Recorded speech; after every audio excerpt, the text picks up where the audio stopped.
What's up YouTube, Rich McCoy again. I wanted to drop a quick video today on the most common objection that we do get in the solar industry. No surprise here, and that is the I want to think about it. Can't spell. Right? So I have a very iron down process that I use and my reps do every single time we get this. I'm sure this is not the first time you've heard this objection.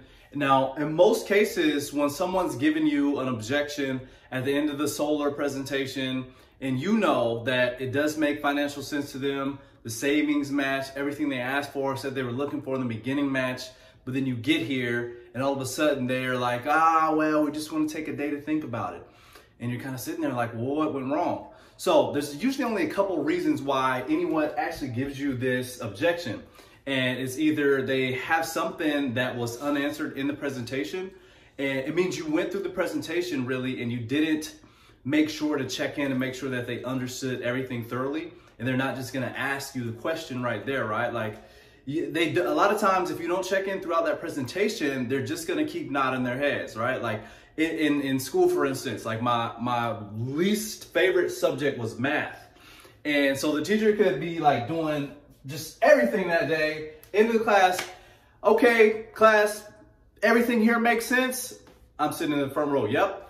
I don't want to look stupid, right? So ego, pride, whatever you want to call it, they have it as well. So it's likely that you went past something and you didn't cover it, you didn't make sure they fully understand it, and they just don't want to feel dumb and ask. And so they might have an unanswered question that you need to cover, or there's a trust issue in either yourself as a salesman or the company.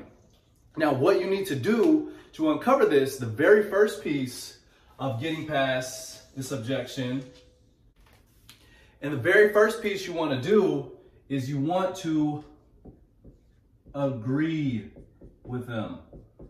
And I see so many reps and homeowners forgetting to do, or reps rather, salespeople, solar salesmen, salespeople in any industry really, forgetting to do this at the first sign of an objection.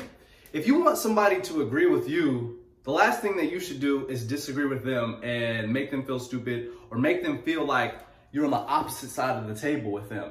They have to feel like you have your best interests, their best interest in mind, because you should. And if you don't, then that probably explains why you're not closing and why you're not selling at a high level.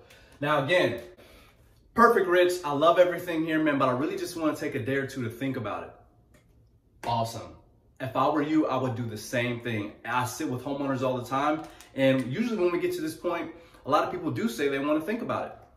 So after you've agreed with them, because what happens when you agree with the homeowner is they're expecting you to overcome their objections like a salesman. But when you agree with them, the shoulders come down a little bit. They're like, oh, this guy's not going to be aggressive. He's not going to jump down my throat. So agree with them. Then you need to isolate the objection. You need to make sure that that's the only objection that they have. What happens is if you don't isolate that objection, you overcome that objection, all of a sudden the homeowner hits you with another. You overcome that one, then he hits you with another. And then it's just back and forth dog match to the point where you're both kind of like just annoyed with each other. Tension is high in the room and you're not closing that deal that day because you didn't isolate. So again, agreed. Mr. Homeowner, perfect. You're a smart guy. I wouldn't expect you to just jump into something if it fully didn't make sense for you. I apologize. It sounds like there isn't something that I uncovered in my presentation because I thought the numbers were perfect for your setup and it doesn't play out that way for everyone. But you guys, it actually did. So tell me, what is it that you guys specifically want to think about? Well, you know, we really don't know. We're just kind of unsure if the savings are really there. Okay, again, isolate. Is that it? Is that the only thing? Yes. Get them to say yes so you can isolate that, so you can get them to confirm that this is the only thing that's holding them back. This is the only thing that they want to think about. So once you get them to isolate that objection, you identify it and address it. And what that looks like is obviously if it is the numbers or if it is trust in the company and warranties or whatever, you take them back to whatever part in your closing process.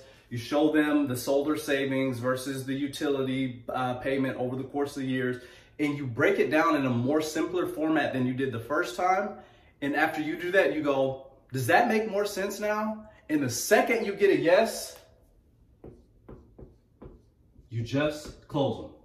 You don't say, okay, now can we move forward? You just go back with an assumptive close. Once you've isolated the objection, you've identified and addressed the concerns. Oh, Rich, we just want to look at the money. We want to make sure it makes sense for our budget. And you do that, then you show them again, however it is that you lay out your numbers. I like to do that. And then the second you go, now, Mr. Homeowner, does that make more sense? I apologize for not diving deeper early in the presentation, but does that make more sense now? And they say yes, you just go right into the close.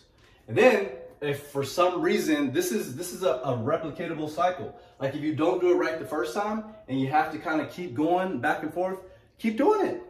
Agree with them. I would absolutely want to look at the numbers if it was me as well. Other homeowners are the same way. Everybody that I help go solar, they want to think about it before they really make that investment in their home. Is this the only thing that is standing in the way of you guys going solar? Identify, address, close. Super quick today. Don't want to dive into a ton of time. This is probably just one. I'll do more objection videos. Like I love objections. I love that part of the sale. Like it's just exciting to me. I'm wired just a little bit different. So let me know how this works. If you want to jump on trainings, if you want to jump on a strategy call with me to see how we can dive deeper into more objection handling, sales mastery, or even digital marketing on the lead gen side, let's connect. Drop a comment below. Let me know how this works, and I'll see you guys next time. Thanks.